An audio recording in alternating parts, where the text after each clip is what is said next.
खुलुमबाय बड'लेटेस्ट आपडेटआव बयखौबो बरायबाय। नोंथांमोननि थाखाय गोनांथार रादाब लानानै फैदों। अन्नानै भिडिअखौ जोबजासिम नायलां। गिबि रादाबाव दङ बर' हारिनि थाखाय गोग्गाथाव रादाब। उदालगुरि जिल्ला डिमाकुसिनि अर्गेनिक साहा आबादारि तेनजिं बड'सानो आसामनि सनमानगोनां बान्था फोसावदों। आसाम सरकारा समाजारि बिथिङाव जौगानाय, सोलोंथाइ आरो बिहोमा होनाय सुबुंफोरनो थुलुंगाथाव बान्था बावनाय महरै देग्लायनि आसाम गौरब बान्थाखौ मोननानै उदालगुरि जिल्लाजों लोगोसे डिमाकुसि ओनसोलाव आरो बर' हारियाव गोग्गानाय आरो गोजोननाय लाबोदों। मख'नो गोनांदि तेनजिं बड'साया सिगां बोसोरनिफ्रायनो अर्गेनिक साहा आबाद खालामना डिमाकुसि ओनसोलाव मोनसे सोलायथाय लाबोदों। अर्गेनिक साहा आबाद खालामनानै गोग्गो आरो थाजिम देहा लाखिनो हानायनि फोरमान होबोदों। तेनजिं बड'साया सासे बर' आइजोनि रां गोमादों। क'क्राझार जिल्ला गसाइगाव खासियाबारि पुरासारा गामिनि मन्जु बसुमतारिया गसाइगाव नोगोराव नारेंखमला फिथाइ फाननानै न'आव फैफिननाय समाव गुफुर गाबनि रां गोनां बेग लामायाव गोमा जादों। लामायाव गनानै गोमानाय बेगआव गासै नोगोद 9,000 रां दंमोन।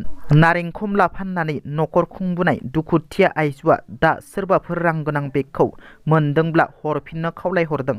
सोरबाफोर मोनदोंब्ला 9365297721 मबाइल नाम्बाराव खिन्था हरनो हागोन। BPFनि फिन जयनिं हाबाफारि BPF फिन गोबां जयेन। 14 नं चिरांदुवार BTC बियाब सिंनि लाइमथि ओनसोलनि UPPL हान्जानि गासै 105 सोद्रोमाफोरा BPF हान्जायाव हाबदों। बे BPFनि जयनिं हाबाफारियाव समाज सिबियारि आरो BPFनि सासे दैदेनगिरि जिसुया समफ्रामारि बिथाङा बाहागो लानानै EM रन्जित बसुमतारिजों चेलेन्ज खालामो।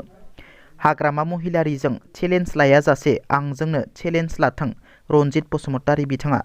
चेलेन्जआव जेनोब्ला आं दोलो नागारना गामियाव मावनानै जागोन आरो रन्जित बसुमतारिया जेनोब्ला EM बिबानखौ नागारनांगोन। जिसुया समफ्रामारिनि बिबुंथि। इराना पाकिस्ताननि उदखारि थाग्रा जायगायाव एयार स्ट्राइक खालामदों। पाकिस्ताननि बालुचिस्ताननि हाजोआव मिसाइल आरो ड्रनजों गाग्लोबदों इराना। इराननि एयार स्ट्राइकआव दाय गैयै पाकिस्ताननि 2 गथ'नि जिउ खहा जादों।